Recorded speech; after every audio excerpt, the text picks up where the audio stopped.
Okay, so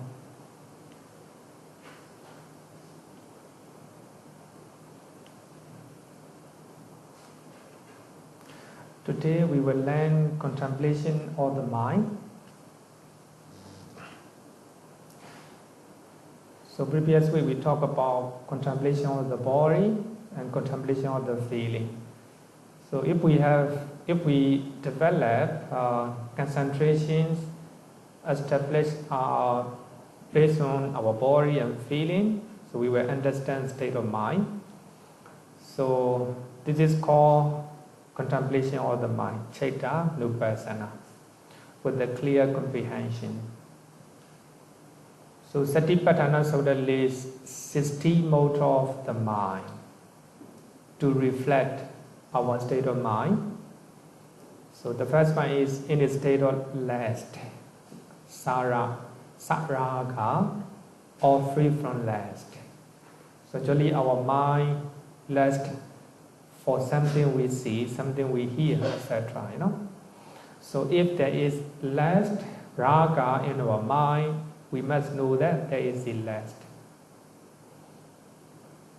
And if there is no lust, then even though you see something, there is no lust, no attachment in your mind, no lobha in your mind, then you must know that there is no lobha, no lust. That's one pair, right? With the lust and free from lust.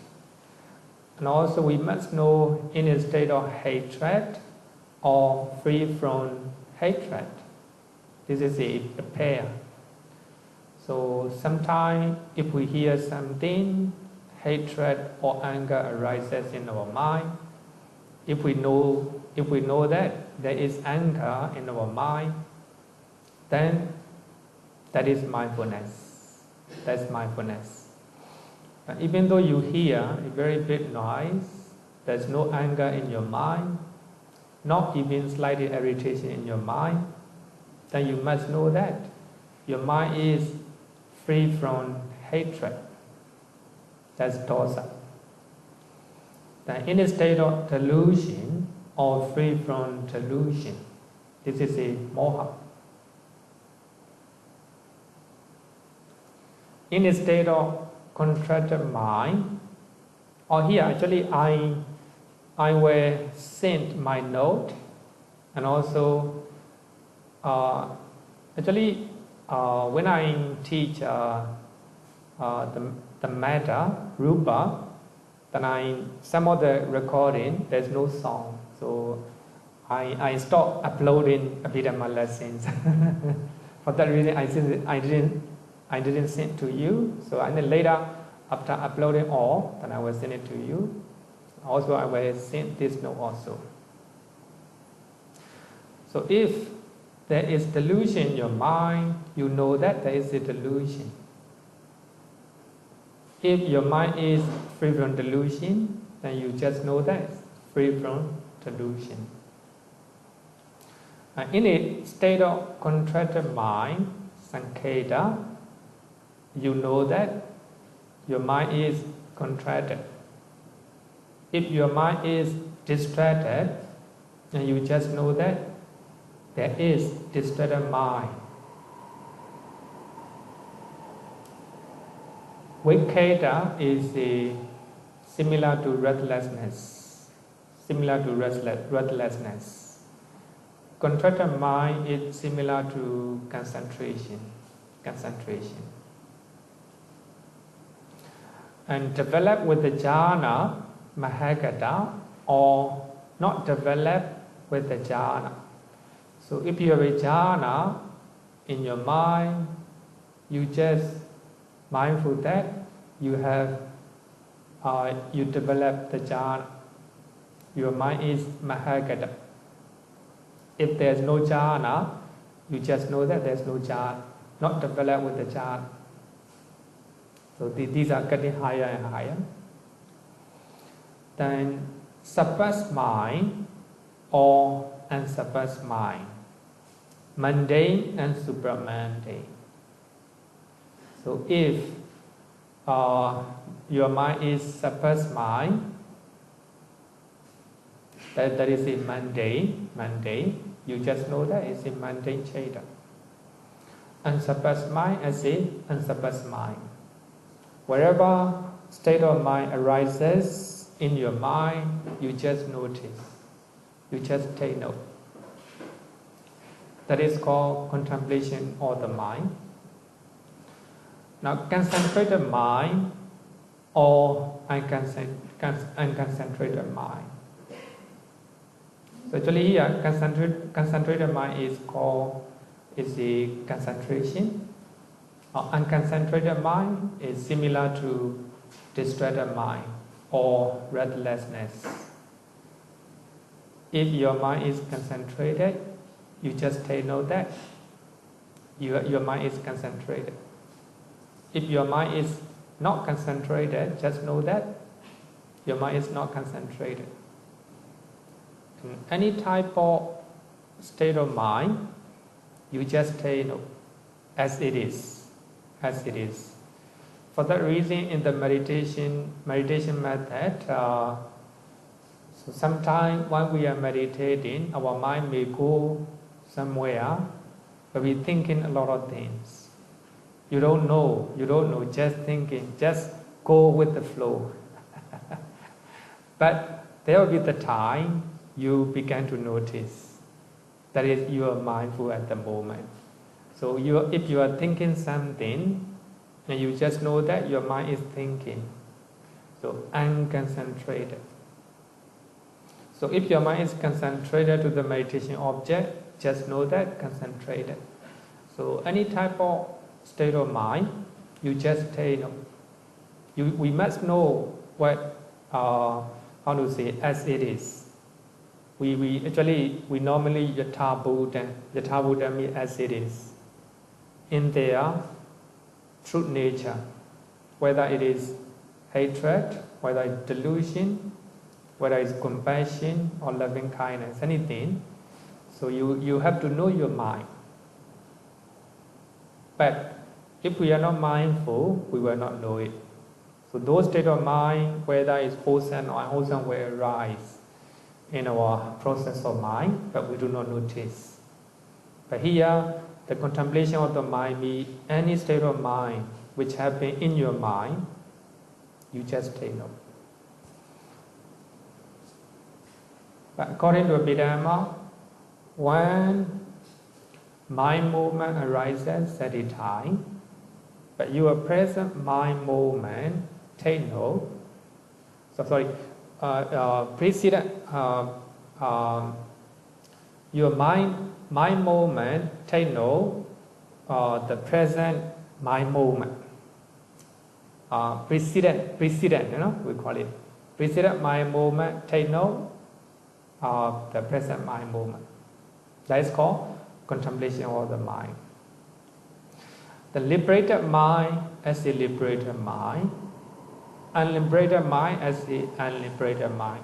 If your mind is liberated from the taste or defilements, you just know that your mind is liberated.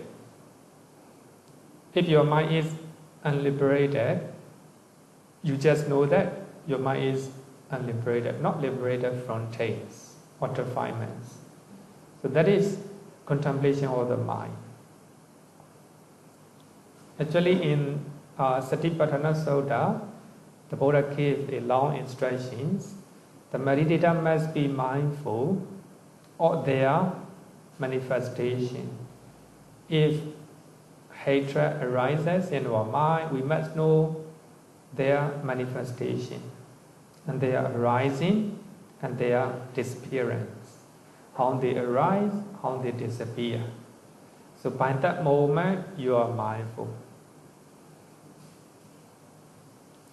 So in this way, one will be able to understand the nature of continuous changes in our mind. Continuous changes in our mind. Especially we will understand the impermanent nature of our mind. So one mind movement arises and disappears. Another mind movement arises, disappears. Even the mindfulness is a state of mind. Even that mindfulness will disappear. Another mindfulness will arise and disappear. And wisdom arises, disappear like this. It's go like this. Even the magga, flagella, they arises, they disappear. All state of mind, impermanent. So there is a contemplation of the mind. Question? Any question? No question? Then let's continue. Contemplation of mental phenomena. But now, so your concentration is getting deeper. You even know your state of mind. If you know your state of mind, you will be able to contemplate mental phenomena, or phenomena, just mental and physical phenomena. So it is contemplation of the phenomena. Here, the Dhamma is not teachings of the Buddha. The Dhamma is intrinsic nature of phenomena, intrinsic nature. So everything, mental or physical, they arise, they pass away. They arise, they pass away. So they are arising and passing away in their true natures. Nobody is forcing them. We cannot force them. So they arise, they pass away. Intrinsic nature. That is their natures. Then physical phenomena arises and passes away. Nobody can stop. So that is intrinsic natures. In other words, we call it the phenomena.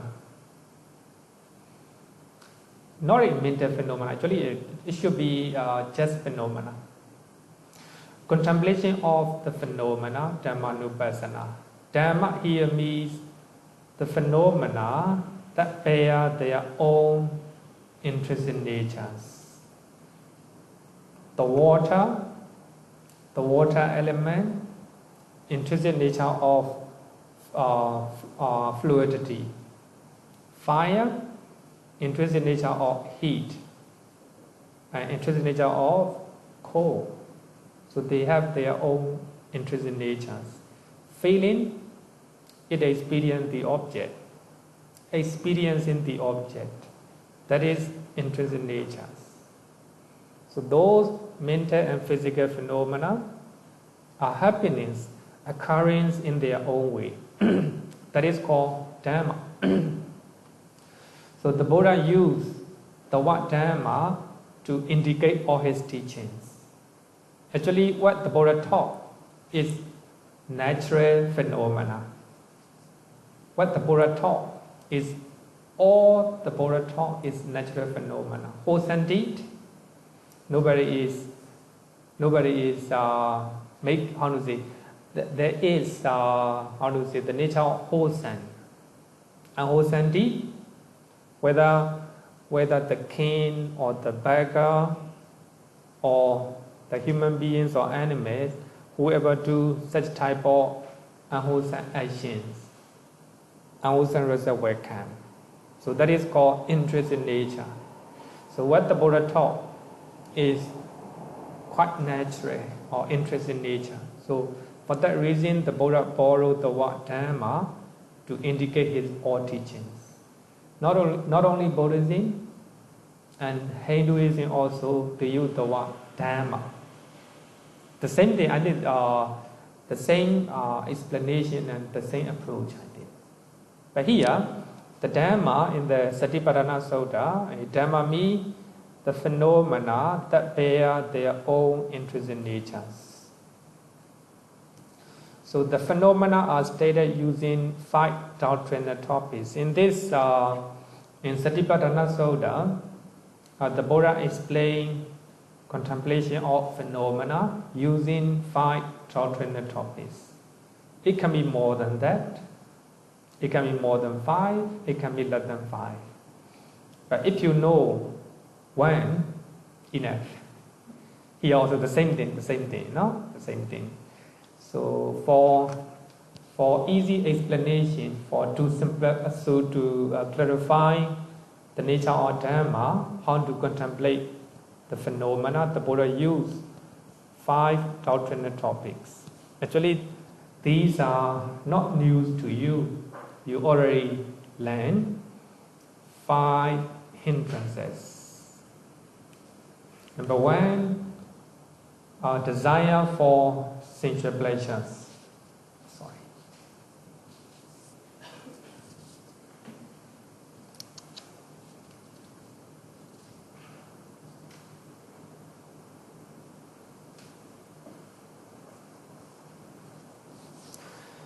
5 hindrances, these are phenomena of intrinsic natures. Nobody created them. So they arises in our mind. They arise in the minds of even animals.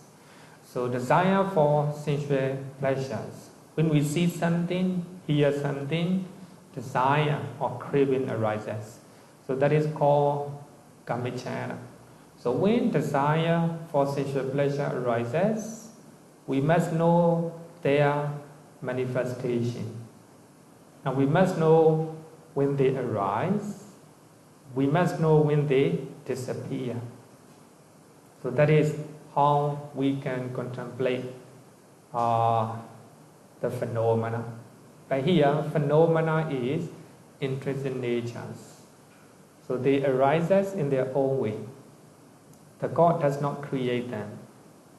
Right? So you must know their manifestation, their arising and disappearance. Then airway. So when you hear something, when you see something, airway might arise. So when airway arises, and you just know that their manifestation, manifestation, and how it arises and how it disappears. So that is phenomena. Now sloth and torpor, if sloth and torpor arises in your mind, must know their manifestation, how it works, how it is functioning in your mind, and their rising and their disappearance. And restlessness and remorse. Sometimes restlessness, remorse will arise. Sometimes doubt arises in your mind. Then you must know that, must be very mindful. Doubt arises in your mind. And its manifestation, rising and disappearance. So these are the 5 hindrances.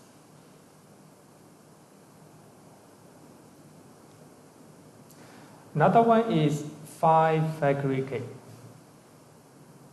Here are the same thing. You must be aware of their manifestation, their rising and their disappearance. Material form. Actually now getting deeper. So to understand the nature of material form is not easy.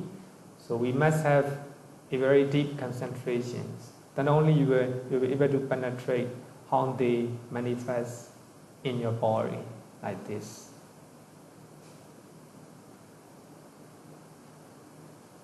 For those who have a deeper concentrations, they can penetrate, they can analyze their body.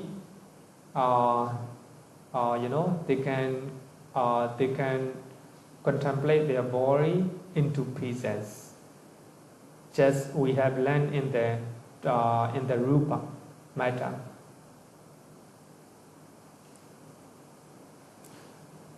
The earth element as the earth element, the water element as the water element, like this. Then feeling affected by clinging. But here actually it's not just 5 aggregate. Actually 5 aggregate affected by clinging. So normally we cling to material form. So when you cling to material form, and you must be very mindful. And there is a clinging affected by. So there is material form affected by clinging. Same thing. So your feeling is affected by clinging. You cling to your feeling. At that time, you know that there is a feeling affected by clinging. Then perception affected by clinging. Mental formation affected by clinging. And consciousness affected by clinging. If you cling to your consciousness, then you just take note that there is a consciousness affected by clinging. So that is contemplation of phenomena, Dhammanupassana.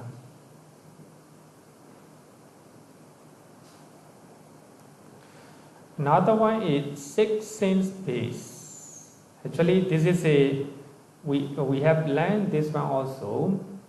I and visible form. I is the internal one. Visible objects is the outer one, external one.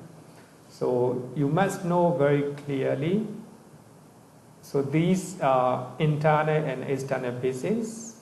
You must very clearly comprehend them.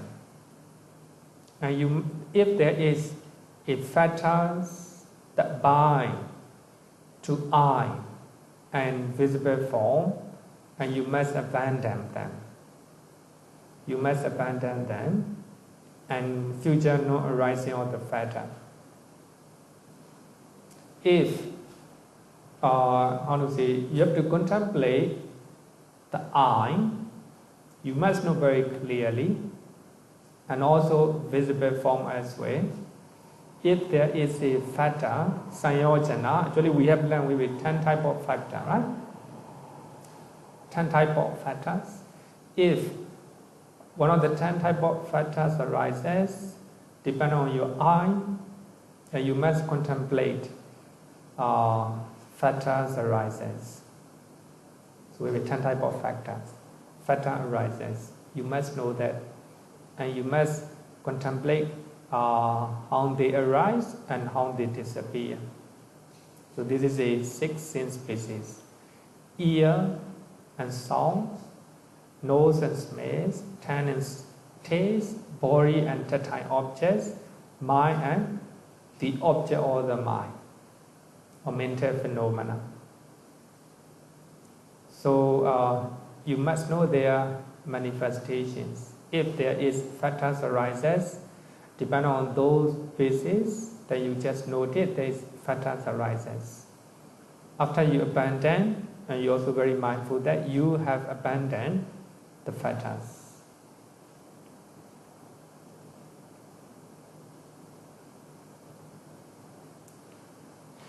Then next one is the 7 factors of enlightenment. So after practicing meditations, so you are understanding about mental and physical phenomena, the Dhamma is getting mature. So 7 factors of enlightenment will arise. If they arise, you must know their presence, their arising and their development, their cessation as well. If mindfulness arises, you must know that mindfulness arises. If mindfulness present in your mind, we must know that mindfulness is present. And their arising and their development. Another one is investigation of phenomena. Actually, 7 factors of enlightenment will be explained in later part. So not now. Maybe just this one is just for the for today. I will explain 7 factors of enlightenment. But here, investigation of phenomena. You investigate mental and physical phenomena in their true natures. So when they arises, you just know that they arises. You investigate. Investigate means analyze the nature of phenomena, how they arise and how they disappear, and how they function. Then energy, if there is energy in your mind, must know that you have the energy, vidya, and joy, pleasurable interest in meditations, the joy will arise in your mind. And if the joy develops, tranquility of the mind, passaddhi. If the mind is tranquil, concentration will arise. If you have a concentration, you will have equanimity. Equanimity is another name for I think wisdom, because you begin to know that you're not biased toward good and bad. Just stay calm. You just observe everything what is happening in your body, in your mind. If there's no equanimity in your mind, some people when their meditation is going well, they feel elated. They are very happy. No? But when their meditation is not good, as they thought, they feel depressed. They are not happy for that. So their state of mind is not stable. But here, if we have equanimity, whether you are, meditation is good or bad, you don't care. You just observe what is happening right now. You forget about good and bad. You just stay at the mirror. So that is called equanimity. So actually, in the higher level of meditations, it is called sankharupekha. So you try to ignore. Actually, sankhara means things will happen in their own way. Normally, things happen the way we like it. Things happen the way we don't like it. Our mind is not stable.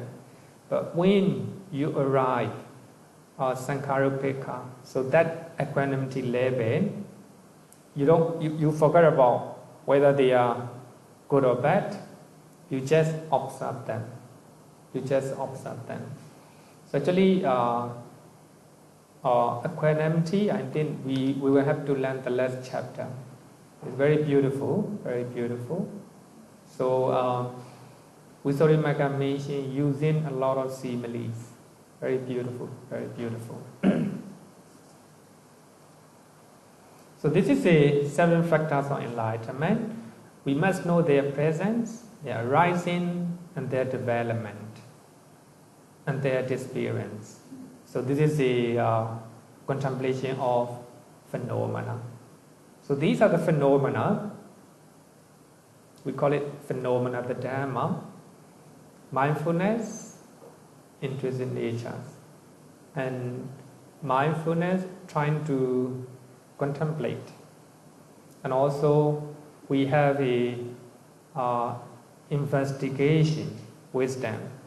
It investigates the nature of material phenomena, mental material phenomena. So these are phenomena of Dhamma. So that happen in their own way.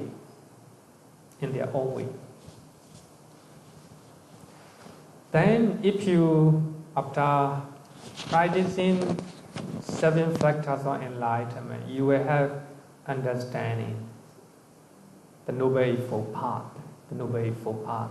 So you will understand suffering as a suffering. You will understand the original suffering as the original suffering. And you will understand the cessation of suffering as a cessation of suffering.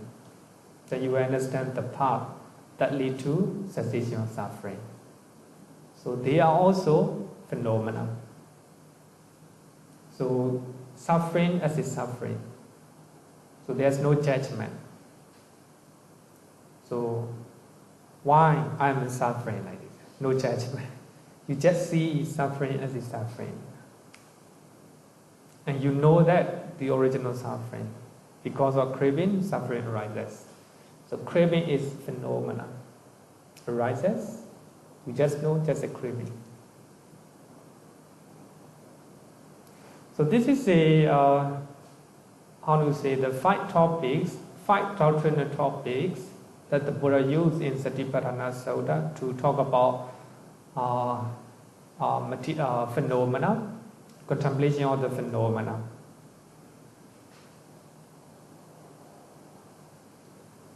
Actually,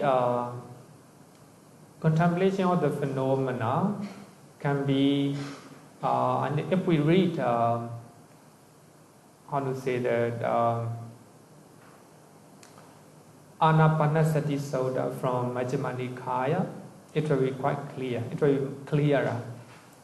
Sutta number 111, 111, Sutta number, Anapana Sutta. A very beautiful sutta. So the Buddha explained how meditation develop up to you understand the Four Noble Truth. Okay, this is a contemplation of the Dhamma. So we have 4 foundations of mindfulness altogether. So in Mahasatipatthana Sutta, the Buddha made a following declarations after preaching 4 foundations of mindfulness. The Buddha said that bhikkhus, if anyone should properly develop these 4 foundations of mindfulness for 7 years,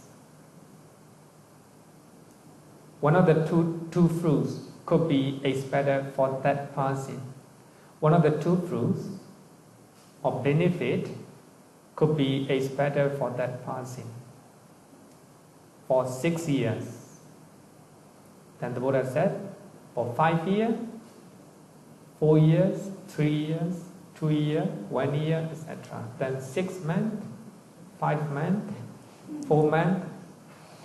And for those who have full of perfection, even for 7 days. If they practice even for 7 days, 1 or 2 fruits could be expected for that person. So this is a declaration, and also this is a guarantee by the Buddha. So either final knowledge, that is becoming an arahant here and now, or if there is a trace of clinging left, clinging to meditation, the bliss of meditation, clinging to becoming a Brahmaram, like this. Traces of clinging left, the state of non-returning, anagami, so 2 fruits. So actually not even Sotapanna. So if someone practice 4 foundations of mindfulness, it depends on their level of understanding.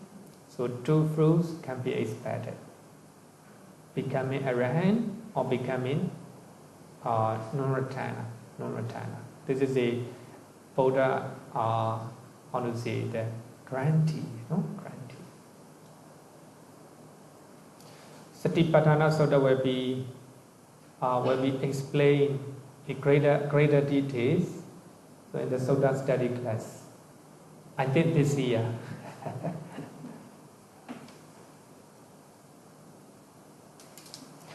Question?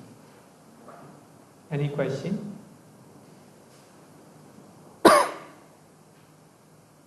Okay, no question, then let's continue. For number 2, actually now we are learning 37 requisites of enlightenment.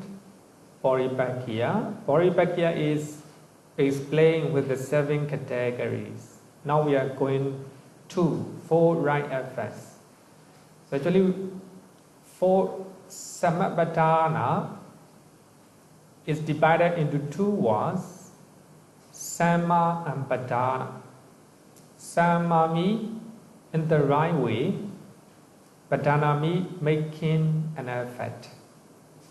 You make an effort in the right way.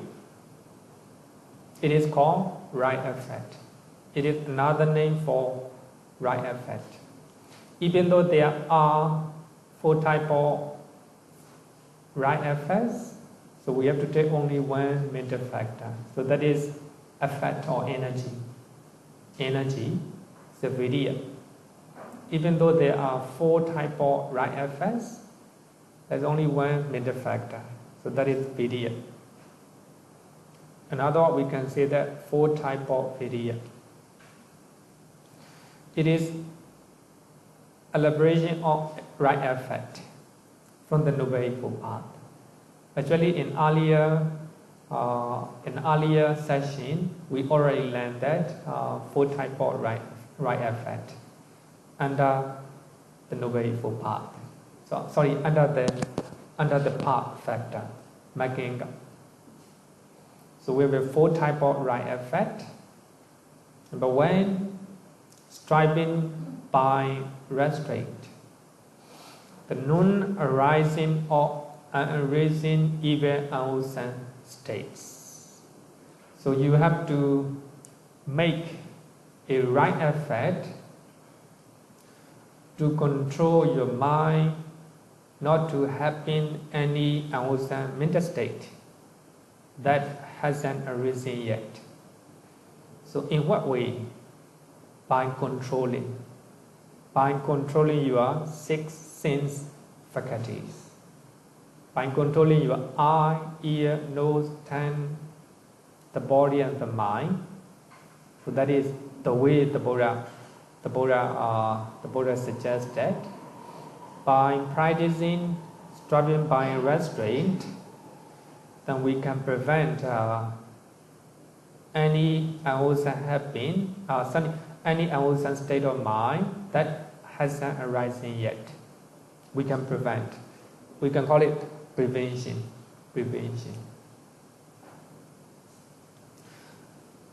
For that reason, in the Samuccaya Sutta, second Sutta Tika Nikaya, so the stages of practices are mentioned up to someone become arahant. So the Buddha gave a detail, we can say the roadmap to become arahant. So actually, Samuccaya Sutta is a very good example. So in that sutta, the Buddha talk about controlling all 6 senses.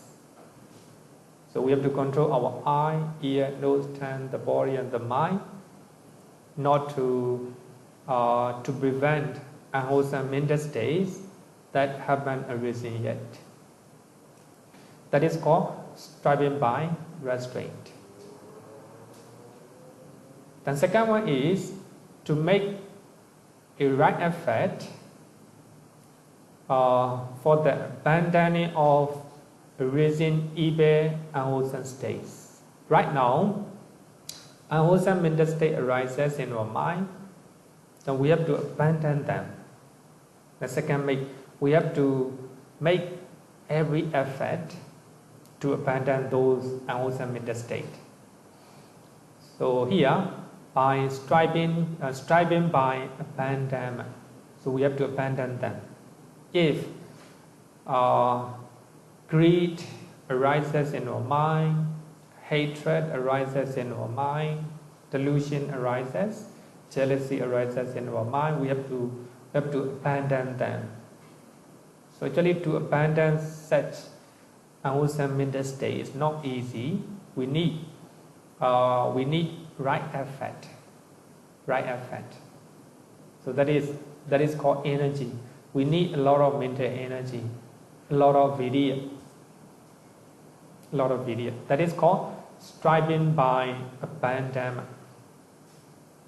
So what we have to abandon, here the Buddha said, to abandon sensual thought, away and thought of harming. So in our mind, we will have a sensual thought. We want something. And away, we don't want. And thought of harming, this is a was. Even want to harm them. So if there is those negative mental states arises in our mind, we have to abandon them. So to abandon, we need energy, mental energy. We need vidya, not normal vidya. We need very energetic effort. Second one. So that one is for the arising of and arising wholesome states. So if there is no wholesome states in our mind, we have to develop them. We have to cultivate them. That is the second one. So here, wholesome state here means 7 factors of enlightenment. So don't forget that we are learning body back here, the requisites of enlightenment. So every teachings here lead to enlightenment, must lead to enlightenment. So here, 7 factors of enlightenment lead to enlightenment. For that reason, for those who want to attain enlightenment, so we must develop 7 factors of enlightenment. Mindfulness, investigation, energy, joy, tranquility, concentration, and equanimity. You know, these are 7 factors of enlightenment. So we have to develop them. That is called third right effort. So we have to make a very right effort to develop 7 factors of enlightenment. And next one is the maintenance of raising wholesome states. Here, not normal wholesome state. So that is maintaining a favorable object of concentration. You practice breathing meditations. So based on breathing meditations, you have a 7 factors of enlightenment arises in your mind. So you have to maintain that meditation object. That means breathing meditation object. So you need to make a lot of effort to maintain that meditation object. Now, actually in Pali we call it nimitta. Some people may practice a different meditation object. Whatever meditation object they use, they have to maintain, not to lose that nimitta. To maintain that nimitta, you need to make right effort. That is called the fourth one, striving by protection. You have to protect that nimitta, that meditation object. Suppose you attain jhana by using a certain meditation object, then you have to maintain that nimitta. Otherwise, if you do not make any effort, then you will lose that nimitta. So that is a striving by protection. So that is a 4 type of right effort. Question? Okay, no question. Then let's continue. 4 means to accomplishment. 4 means to accomplishment. It's called 80 part. Now we are learning third category. 4 means to accomplishment. 80 part. 80 part is divided into 2 words. 80 and para. 80 means power. It is not a supernatural power. Normally, 80 means supernatural power or miracles in many places. But here, 80 means not supernatural power. It is a spiritual power. Pada means the means or the base or the method or the practice that lead to spiritual power. Here, 80 para means the base of spiritual power. So that means the base means sublime and supramundane states according to Abhidhamma. So we have a sublime, 27 sublime state, 8 supramundane state. So sublime and supramundane state. So those we need to accomplish those, the base of spiritual power for achieving enlightenment. So by practicing those sublime and supramundane states, then you will attain enlightenment. That is not in normal base or not in normal means. It is the means or the practice to accomplish attaining enlightenment, accomplish for achieving enlightenment. So we have a 4 means to accomplish. But here also, if you follow Etipada, the means to accomplishment, by using this particular category, you can attain enlightenment. You don't need you can forget about everything. Just focus on this one. Right? Number 1, desire channel. It is a strong desire, a desire to achieve spiritual power or desire to attain enlightenment. Not a normal desire. It is strong desire to attain enlightenment. That is the means and the practice for the accomplishment of attaining of enlightenment. You need a very strong desire. A strong mind can move the mountain. Even the mountain, you can move the mountain with a strong desire. Here also, no? A very strong desire you need. But while you are meditating, forget about desire. You just focus what you are doing. You know, sometimes when you are meditating, there is a strong desire to attain Nibbana. That is obstacle for you.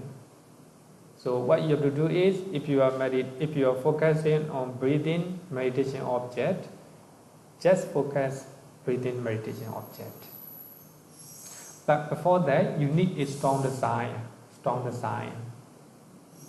Another one is energy. Here, energy is viriya or effort. It is nothing but four type of right effort that we already learned. Here, energy means not normal energy. It is 4 type of right effort. So you have to control your mind not to arise any possible unwholesome state. If there is unwholesome state arises in your mind, you have to abandon them. If there is no wholesome state of mind, you have to develop. If there is a very well-established limiter, then you have to maintain that one until you attain enlightenment. So that is called energy, 4 type of right effect. You know, if we learn one thing, it covers everything, you know, it covers everything. Energy or effect.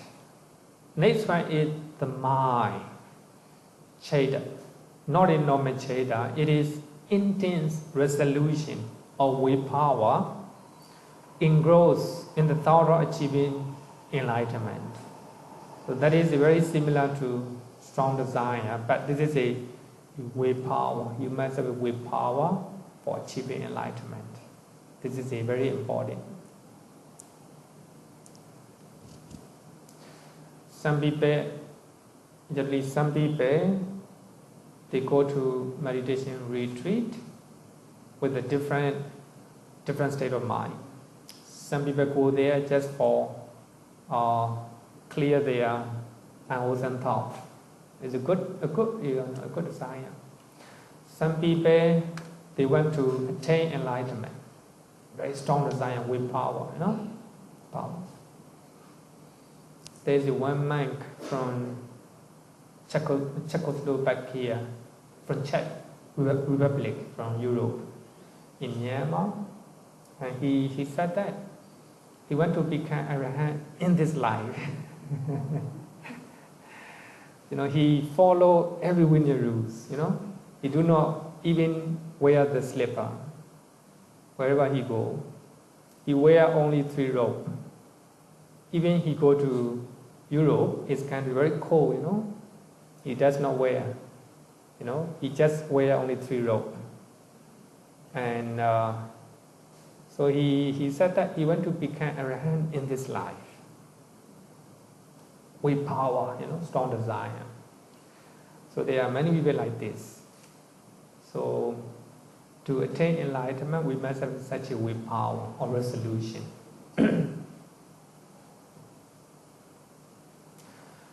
The wisdom or investigation. So here, investigation, and if we talk about investigation, that is on the faculty of wisdom. In the among the 52 mental factors, so we have the last one, the faculty of wisdom. Here, investigation means the faculty of wisdom. So it is the wisdom to investigate the real nature of phenomena, the real nature of mind, the real nature of the body. Trying to investigate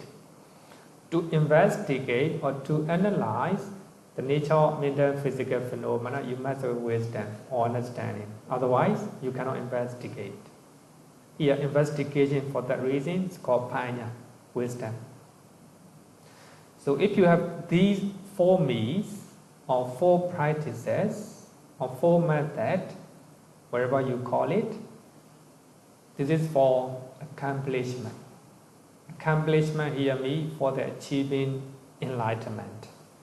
If you have a strong desire, if you have a energy, right effect, if you have the willpower, and if you have a investigation, so it will be the method for achieving spiritual power. Spiritual power is nothing but enlightenment, body. Question? Okay, clear? Number 4 category is 5 faculties. So here, Indriya, as usual, actually we have learned 22 Indriya, 22 faculties. So here, the same thing, Indriya here means mastery over the negative mental forces. But here is different. So mastery over the negative mental forces. Because we are talking about the faculties from faculty in the body back here. So this is a spiritual faculty. We call it spiritual faculties. So we have 5 spiritual faculties. So if we have those 5, we'll be able to control over negative mental states and achieve enlightenment. If we practice 5 spiritual faculties, you can forget about the other six. So we have 5 spiritual faculties. Number 1, faith or confidence. Faith or confidence. Saddha. Actually, we know that Saddha is the unwavering faith in the Triple Gem. Unwavering faith in the Triple Gem. So, because of this faith in the Triple Gem, you will acquire clarity of thought in your mind. And you have a confidence to follow the practice. It is important to have faith in the Triple Gem. Otherwise, you will have a doubt about your practice. Is it real to attain enlightenment? Am I walking the right path? Like this, you have a doubt. So this faith faculty will master over doubt. If you have a faith faculty, there's no doubt.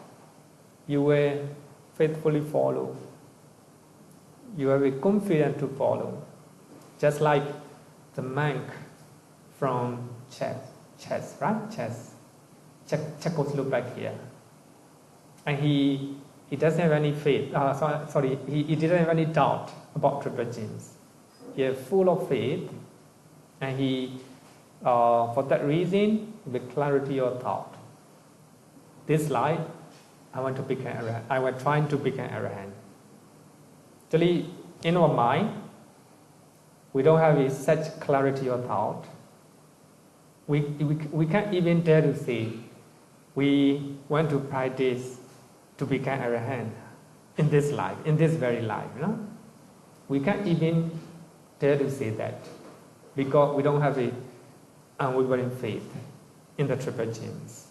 So here in the triple gene, especially the Dhamma, so we must have unwavering faith in the Dhamma.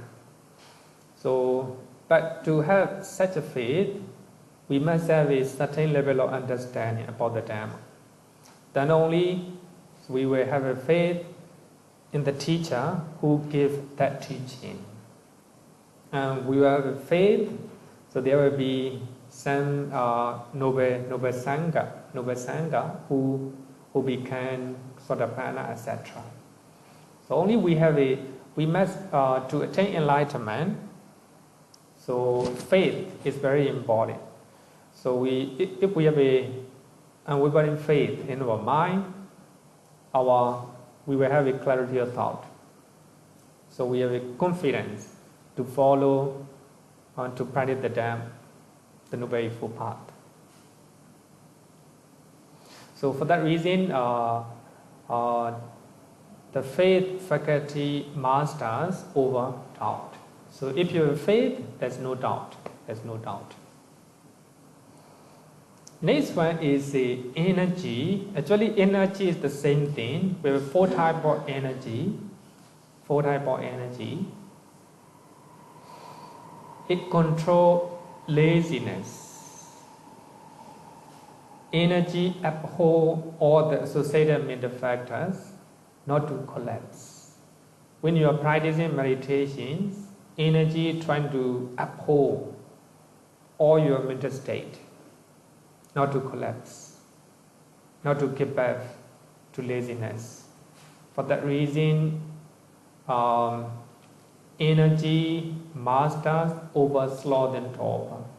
So if you have energy, so sloth and torpor cannot come in because energy control. Vidya is identical with the 4 right effect. Actually, we have learned 4 right effect. Energy, vidya, effect is not normal one. We have 4 types of effect. Very beautiful. Actually, I like that 4 types of effect. It's comprehensive. Beautifully explain the definition of effect or energy. Normally, we translate vidya as the energy, sometimes effect. If we do not know the definition of the Buddha, actually, I think so you were not able to grasp the meaning, grasp the meaning. Next one is the mindfulness. Mindfulness, we already learned. Mindfulness establishes 4 foundations. So it is mindfulness that carefully observes the senses, like a guard at the door. If so a guard trying to observe the door, he knows who are coming in, who are going out. Just like that, if we observe our senses, that is mindfulness. Mindfulness trying to observe. So that is nothing but 4 foundations of mindfulness. If we have a mindfulness, there will be no restlessness. So mindfulness master over restlessness. Uttecca. Next one is the concentration, samadhi indriya.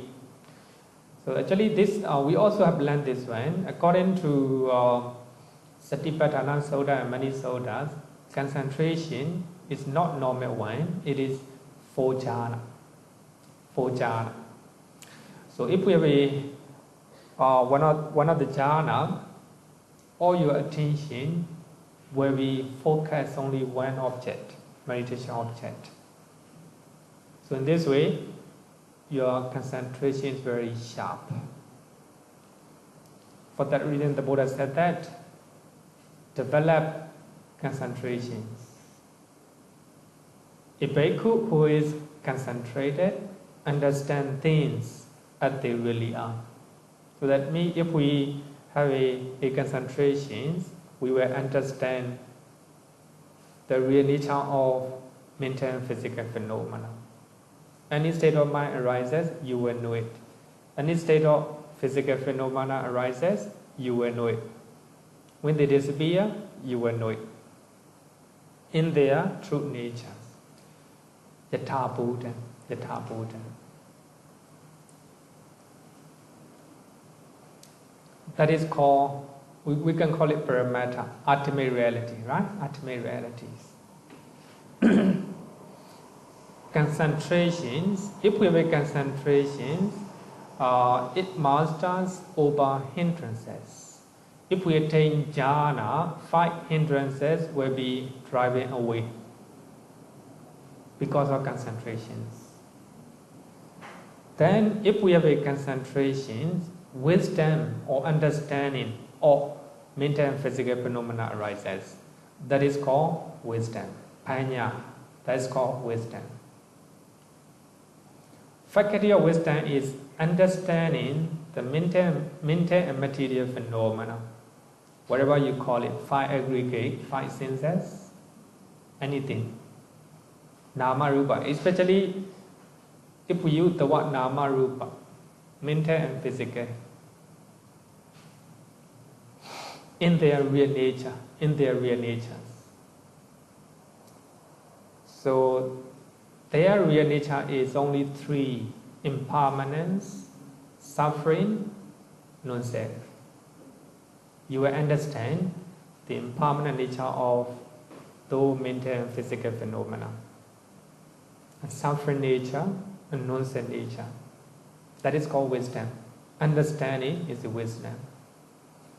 So if you have an understanding, that means you attain enlightenment. First, you must have a faith in the triple gem, especially in the Dhamma. Then you make energy, you make right effort. Then mindfulness. If you are mindful, concentration arises. If concentration arises, then wisdom and understanding naturally come in. That is 5 spiritual faculties. They are called faculties because they control over negative forces. Negative forces. They master over negative mental state. So if we have a faith, doubt disappear. If you have energy, then sloth and torpor disappear. If you have a mindfulness, restlessness disappear. If you have a concentration, 5 hindrances. If you have understanding, then ignorance ran away. If there's no ignorance, no sankhara, no vijnana. This is the end of suffering.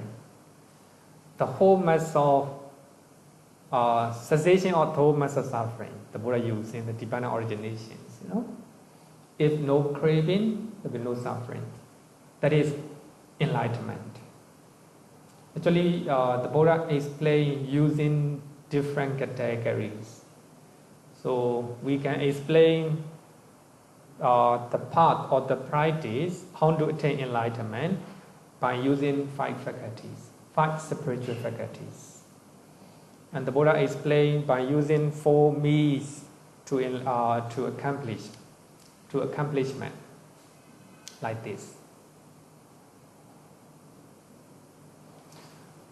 So for that reason, in Dhammacakkappavattana Sutta, the Buddha said that this is the noble truth of suffering, or noble truth of the origin of suffering, cessation of suffering, the path that leads to cessation of suffering. If you know that, that's all bhikkhus, with the respect to things I have before, there arose in me the I means the wisdom, the knowledge, also wisdom, the wisdom, also wisdom, the insight, also wisdom, the light also represent wisdom. This is wisdom or understanding, no? Understanding. In the Dhammacakkappavattana Sutta. Question? Okay, no question. I think today easy. Not easy. Really? Yeah, profound. Yeah, we need to. I think you learn right now, when you practice, I think those teachings will visualize in your mind. Because you will see by yourself. Pachatan Veritable way you eat. The wise people, they can realize themselves. That is the quality of the Dhamma. So even for those who didn't learn anything, they know it. In Myanmar, there are some monks who didn't learn anything and they practice, they became arahant. There are some meditation methods established by those teachers. But when I listen what they say, we understand. They use their own language. Those languages are not in accordance with the language that the Buddha used. But the natural phenomena are the same. I know what they are talking, but different language, different language.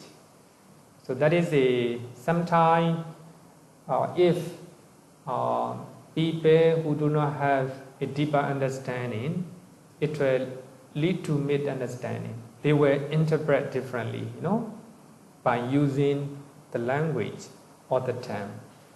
So the language, the name, the terms give you a lot of problem.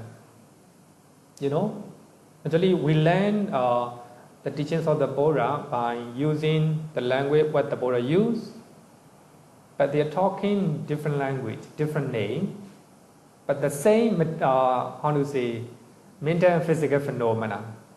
Suppose when they are talking about the nature of concentration, we understand what he is talking, but he used different language.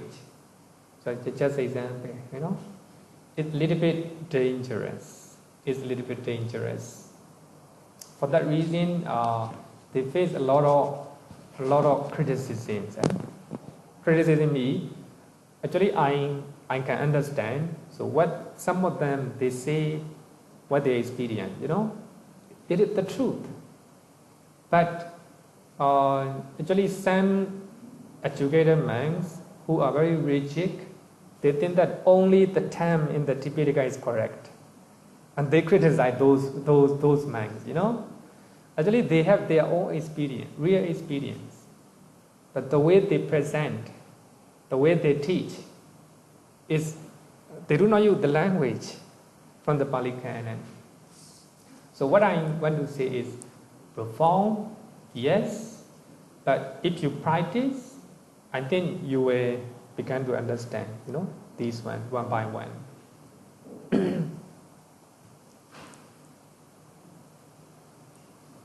Then another one, okay.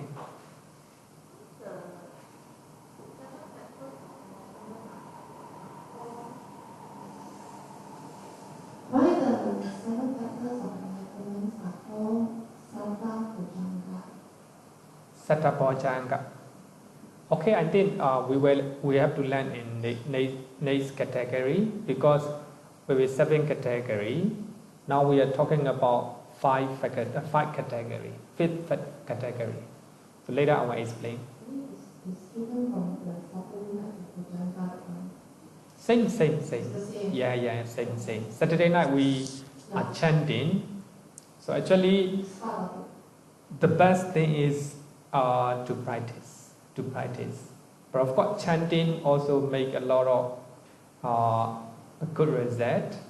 The Buddha hymn say chant for the Venerable Kassapa, Venerable Mahamokkala, and even the Venerable Chona chant Bojjhanga Soda for the Buddha. Then after hearing, so their diseases, their sickness ran away, disappear. Actually, the way that commentary mentions is very beautiful, because the Buddha is a Arahant, a Venerable Mahakassapa, Mahamokkala, they are also Arahant. So they already understood 7 factors of enlightenment. So why other people are chanting, they concentrate what they have experienced. Then their mind is very pure. Then after hearing, by the power of their mind, their diseases ran away. This is the chanting and listening of the benefit of Bojjhanga Soda. But anyway, this is to practice. Actually, to practice. We have to practice. Regarding with the 4 faculty of wisdom, I think it is very good to take note, balancing faculties. So we need to balance faith and wisdom.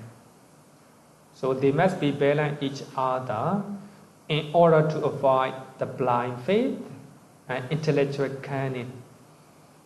For those who have a lot of faith, no wisdom follow, then blind faith will arise. So they will have a strong faith in something which is not correct. But faith must be followed by wisdom. Some people, they have a lot of knowledge. Here is wisdom in knowledge, not the wisdom, not real wisdom. The knowledge, some people have a lot of knowledge, they don't have any faith. They criticize miracles, they criticize past life and previous life, no faith at all. Then we call it intellectual cunning or intellectual cleverness. They are very clever to excuse. They are very clever to debate with other people. They use knowledge just to debate, just to win over someone. They do not have any faith. They do not practice. That's called intellectual cunning. So wisdom, the knowledge and faith must be balanced each other. If some people have a lot of knowledge, not even slight faith, then they will lose chances. Some people have a lot of faith, no knowledge, then lead to blind faith. Another one is energy and concentrations. If you have a lot of energy, you make a lot of effort, but your mind is not concentrated. Then your energy must be balanced with the concentrations. Then you are meditating, you have a lot of concentrations. Your mind is concentrated. Then you do not make any effort. You just go with the flow. Then later on, your concentration will get into trouble or lost. So sometimes when your meditation, concentration is very strong, then you know what is happening. But you do not make any effort. Just go with previous flow, the power of concentrations. But if you do not make a proper energy or effort, then that concentration will lose. For that reason, energy and concentration must be balanced each other. Some people, they are trying hard for their exam. They with a lot of try hard, a lot of worry, then the mind is not concentrated. So even though they make a lot of energy, they make a lot of effort, if they have concentration, they cannot memorize their lessons.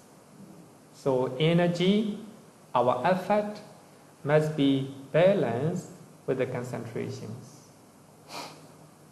So that is called balancing faculties. Question?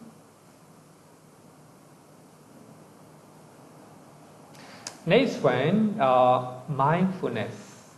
Mindfulness no need to balance. You have to develop or cultivate at all time.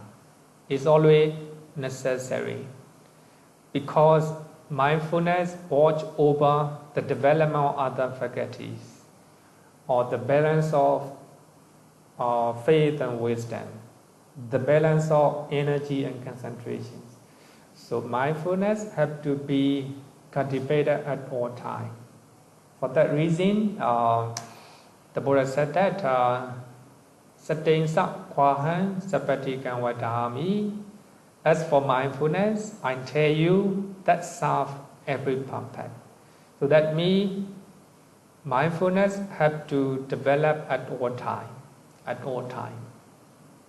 The commentary said that mindfulness is just like a salt. Without salt, the curry is not good.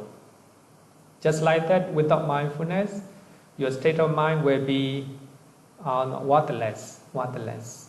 Mindfulness is immersed everywhere. Mindfulness is the key. Mindfulness is the key.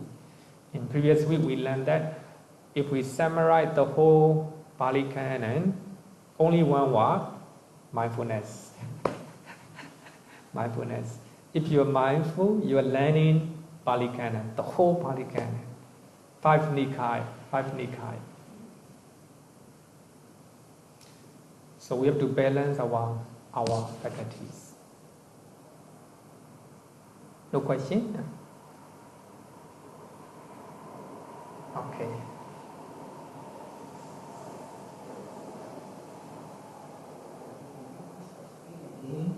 All mindfulness,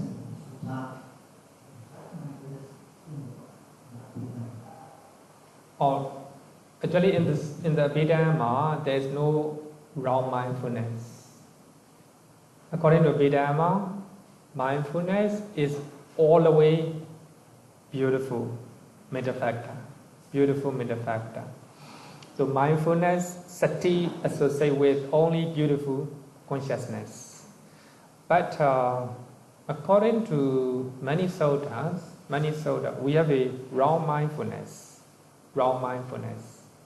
But I think it is suppose somebody is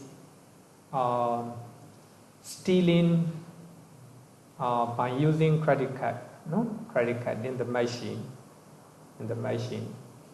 But they need a lot of concentration to do that, They need a lot of concentration.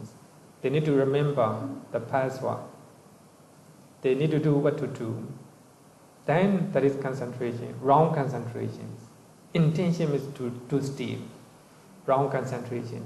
By that time, mindfulness also arises at that time, So that mindfulness is headed, how to say that, spearheaded by wrong intention. Because of wrong intention, wrong effort. Because of wrong effort, wrong mindfulness. Mindfulness also wrong. Not good mindfulness at the time, But of course, by that time, if he is mindful that what he is doing wrong thing, that is right mindfulness. By the time he is going to steal, at that moment there is a mindfulness. Because of mindfulness, he concentrates his mind. then you begin to know that stealing is not good. That mindfulness to know our unwholesome actions. So that is the right mindfulness. But if mindfulness is just because of wrong intention, wrong mindfulness. Actually, we have to follow suttas. Suttas are the Dhamma. Suttas are the Dhamma. Abhidhamma is Abhidhamma. The Dhamma, Abhidhamma explains the Dhamma. Abhidhamma is like a commentaries, a secondary text. I would say that secondary text. So we have to follow the first hand, the first hand text. So the Sutta said that there is a wrong mindfulness. So we consider the wrong mindfulness. But of course, we have to listen Abhidhamma as well. Abhidhamma interpret. There's no wrong mindfulness. Mindfulness all the time associated with. Sometimes, two types of mindfulness to recollect. Sometimes you recollect something that you have done in the past. Because of that you regret or remorse. Such type of mindfulness or recollection is not good. Not good. We can call it wrong mindfulness. Anyway, we have a two type of interpretation. Abhidhamma. Sometimes, what we are talking is not 7 Abhidhamma texts. Now what we are learning is Abhidhammata Sangha, meaning of Abhidhamma, not 7 Abhidhamma texts. So the teaching that we are learning from this book, Abhidhammata Sangha, sometimes different from 7 Abhidhamma texts. So we have to understand that. I think when we are learning Dipana origination, I will explain a little bit. So sometimes this is a commentary, the commentary. Different type of, normally commentary trying to elaborate, but this commentary trying to summarize. We call it, this one, what is it? Tham, right? Tham. This one? Huh? How you call it? Huh? Little finger. Right? Little finger. Huh? So this Abhidhammata Sangha is called little finger commentary. But the reason the book is so thin, only about 50 pages. It is about the size of the little finger, For that reason, it's called little finger commentaries in the history of Pali literature.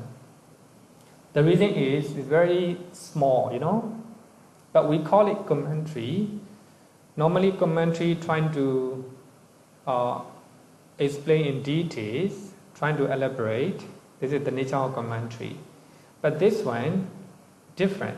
Trying to summarize all the teaching from 7 Abhidhamma texts. Not only 7 Abhidhamma texts, it summarizes all the teachings of the Buddha.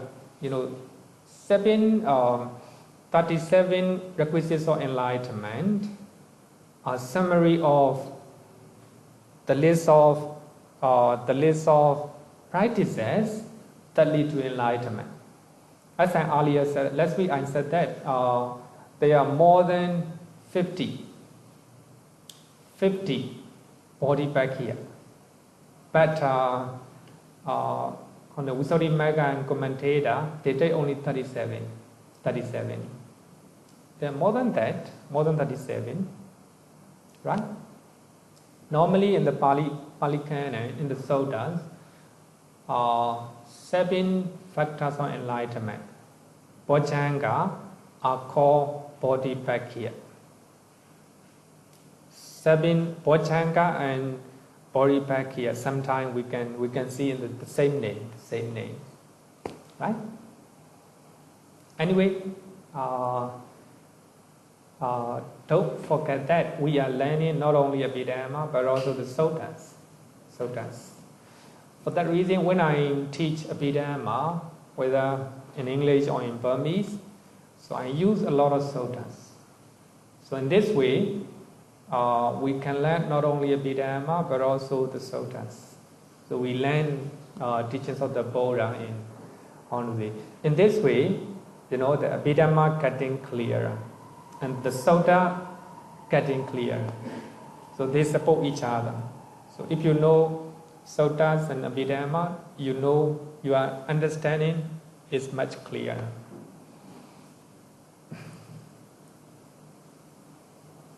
So the difference is, suttas, you will see different method of teaching.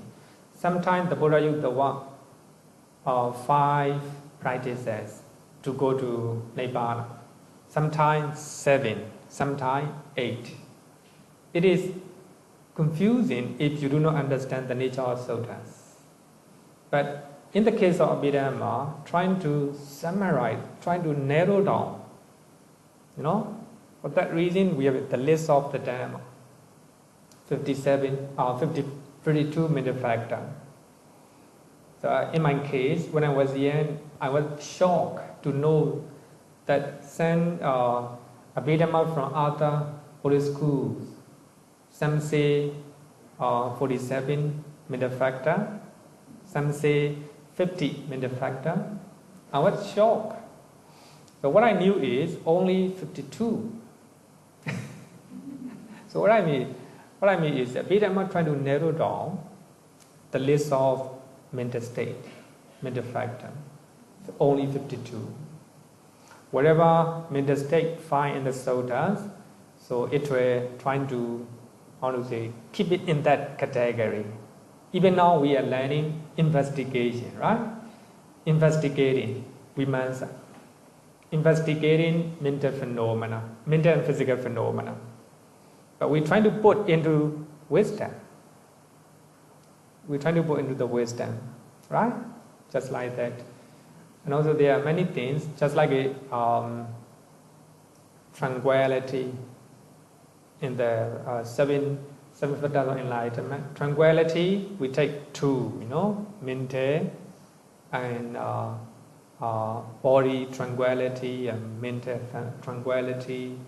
So even though you can find 1, but in the case of mental factor, 2, like this. So I think we have to understand, we have to open our mind like this. Otherwise, it will be very confusing. I like Abhidhamma. The reason is very systematic explanation, such a wonderful and systematic explanations. All the mind.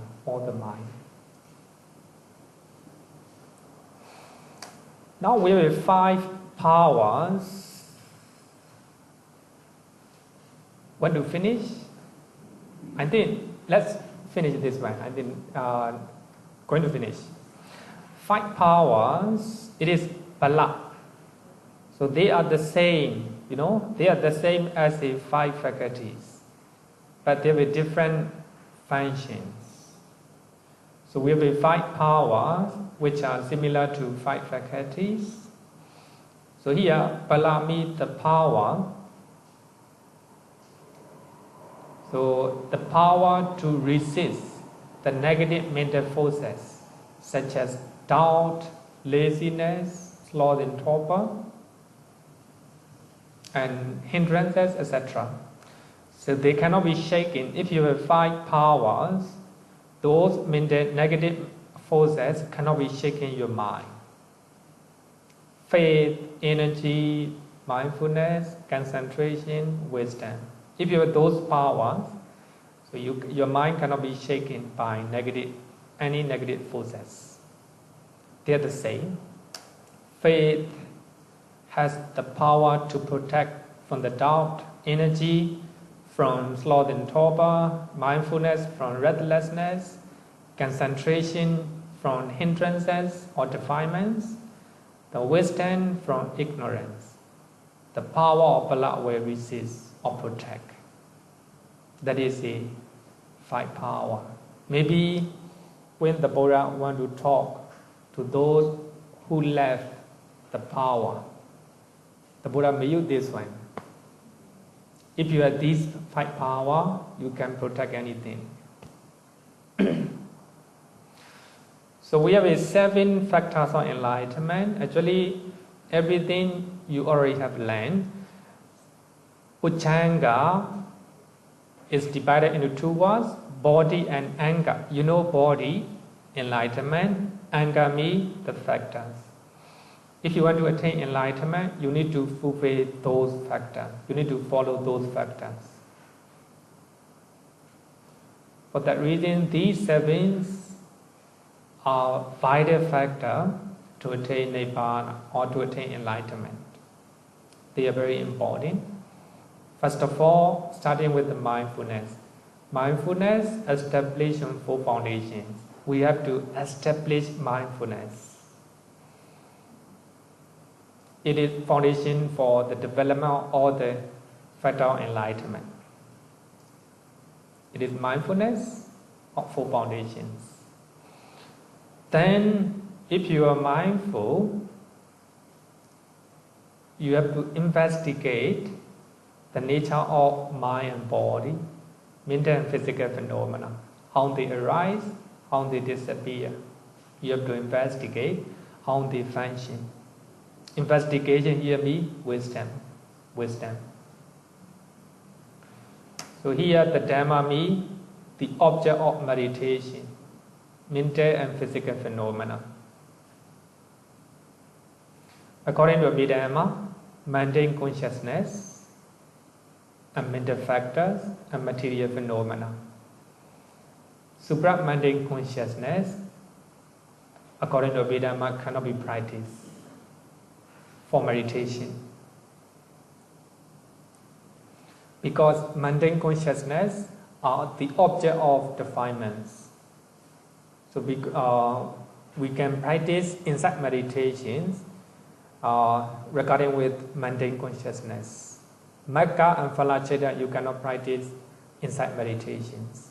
But of course they also have the nature of impermanence. They arise and passes away. But according to commentary, the meditator do not practice insight to supramundane consciousness, Magga and Phala. Only mundane consciousness. And also mental factor and phenomena. Investigate how feeling arises, how it functions, how it disappears. That is investigation of the Dhamma. Dhamma is not a teaching. Dhamma means phenomena. It is wisdom that investigates the real nature of mental and physical phenomena. But you need to make energy. You need to make energy or effort to go further. It is full right effort. If you make a lot of energy, then you will find it interesting. That is zest or joy. Piti is a pleasure, a delight or a pleasurable interest in the meditation object. So when you are meditating, breathing meditation, you will enjoy to focus or to be mindful in the breathing. Joy, you were delighted. Then if you are zest, then your mind will be tranquil. Tranquility of the mind. If your mind is tranquil, then you will be concentrations. Based on concentrations, then you will have actually concentrations, no need to explain, right? Then the Buddha said that if your mind is concentrated, you will understand things as they really are. That's the wisdom. Actually, equanimity and wisdom are very similar, but of course they have a different function. But equanimity support for arising of enlightenment or wisdom. Equanimity, it is a neutrality of the mind, which is one of the universal beautiful mental factor. It's not a neutral feeling. Upekkha maintain balance of the mind between good and bad mode of meditations. Whether you are feeling good and feeling bad, you don't care. You just focus on what is happening at that moment. You ignore pleasant and unpleasant nature of your feeling. You just fully focus because of concentrations. So in this way, your concentration cannot be shaken by any negative mental state. So that equanimity support understanding of wisdom, because it's quite stable. The mind is quite stable at that moment. Then if the mind is quite stable, it's a deeper level of concentration. If concentrated, then that is understanding. For that reason, upekkha is very close to Nibbana. If you have a upekkha or equanimity, then it's close to Nibbana.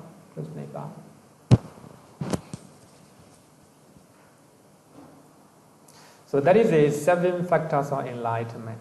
7 factors of enlightenment. And the 7 stages of purity, visuddhi, 7 stages of purity. Actually, the purity of the mind is purity of the mind is stated in 7 stages. The last one is a kankha vitarana visuddhi.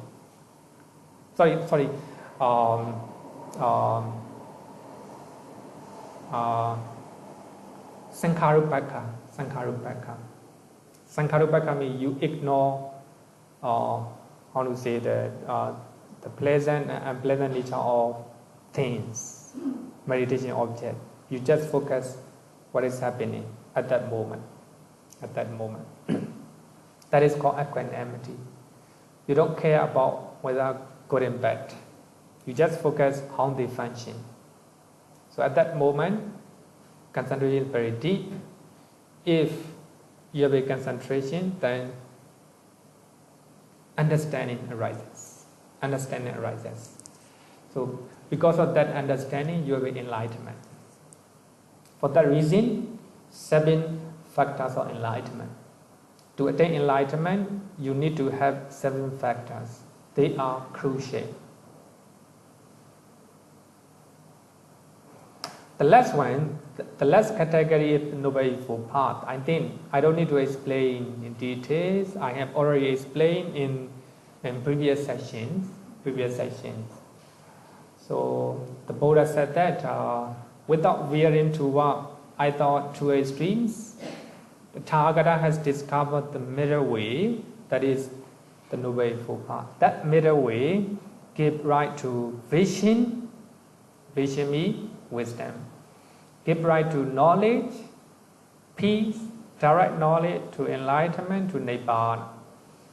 So that is the path that leads into the cessation of suffering. The Noble Eightfold Path, right view, right thought. That is considered wisdom. Right speech, based on right view and right thought, you have a right view, right speech, right action, right livelihood.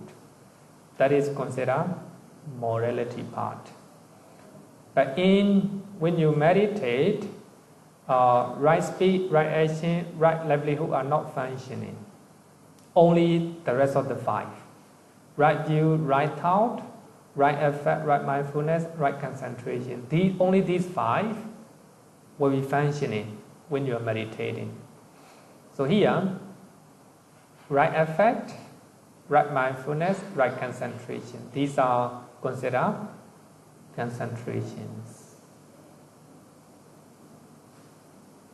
Then here you have the Noble Eightfold Path in with the right concentrations. As we have learned that if we have a right concentration, we will have a right knowledge or right understanding. So if we have a right knowledge, that is called Sammajnana, right understanding, we will have a right liberation. That is a Sammavimodhi. Sammavimodhi, right liberation, is nothing but enlightenment. For that reason, the Noble Eightfold Path, you will have a right concentrations. Based on that right concentrations, Pali kind of mentioned that right knowledge or right understanding will arise. Then because of right knowledge, then right liberation, your mind is fully liberated. That is enlightenment. Paripakkaya means the requisites that are on the side of enlightenment, the front of enlightenment, because they conduce to attain enlightenment. So we have a 37 requisites of enlightenment. You don't need to practice all. If you practice one category, more than enough to attain enlightenment. I think that's all. If you have a question, only one. One. Okay, then no question. Next week, 2 weeks, we will close the lessons. Okay, thank you.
Sadhu, sadhu, sadhu. Okay, thank you.